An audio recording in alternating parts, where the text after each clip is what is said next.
The story of Mada Korosarate Shimada no Desini, Tantei Sama, introduces Sakya Outsuki, a high school youth operating a modest private investigation firm.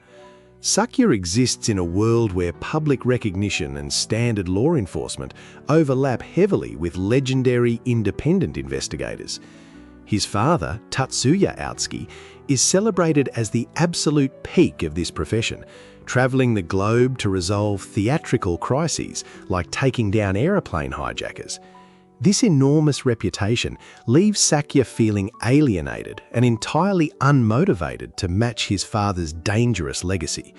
He deliberately steers away from grand world-saving cases, choosing instead to handle localized and minor disputes, such as finding lost family pets or confirming the infidelity of unfaithful partners.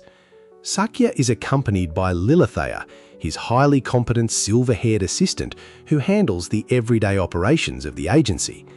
While Lilithea harbors clear romantic interest in Sakya, their professional relationship is deeply intertwined with a grotesque supernatural reality.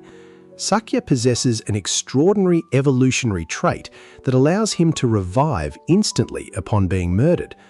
Unlike familiar speculative fiction tropes where death reverses time or creates alternative timelines, Sakya returns to life right where he fell, continuing within the exact same chronological reality. This creates a distinct routine where Sakya is brutally executed by a culprit, only to reawaken in the arms of an unfazed Lilithea, who considers his violent demises to be a regular workplace hazard. The protagonist holds a clear, self-preservationist goal throughout the story. Sakya wants nothing more than to survive his daily routine while building a quiet career that does not involve the high-stakes danger his father thrives on.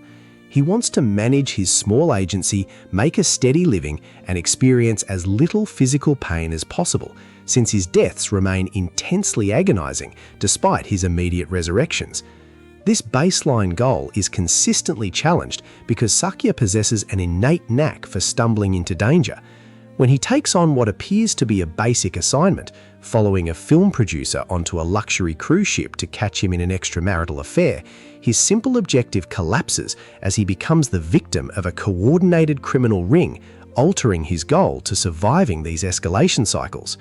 Sakya's objective shifts away from avoidance and toward direct psychological strategy as a consequence of his murders. Because his resurrection allows him to retain his memories from the moments leading up to his death, he possesses absolute clarity regarding the identity of his killers. His tactical goal becomes a calculated effort to corner the perpetrators by using their own assumptions against them. He walks back into crime scenes, presenting himself as a living contradiction to their actions, which completely destroys their composure. Sakuya uses this psychological upper hand to break down their cover-ups and force them into standard legal custody, achieving a safe outcome for himself and Lilimya while preserving the secret of his immortality.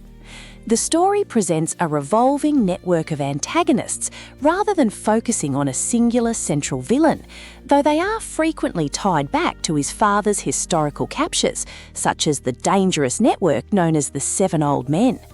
On a micro level, the primary goal of each individual antagonist is self-preservation and the concealment of their illegal operations, which often include smuggling rings, corporate conspiracies, or premeditated murders. When Sakuya arrives on the scene, the antagonists view him as a minor, easily disposable high schooler whose inquiries threaten their freedom. Their immediate objective shifts to permanent silencing, resulting in Sakuya being poisoned, stabbed, or otherwise discarded.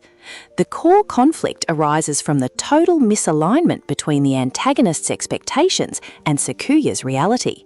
The culprits want to eliminate witnesses to ensure their crimes remain hidden, believing that killing the private investigator solves their problem permanently. They are completely unaware that Sakuya shares an inheritance of immortality with his legendary father.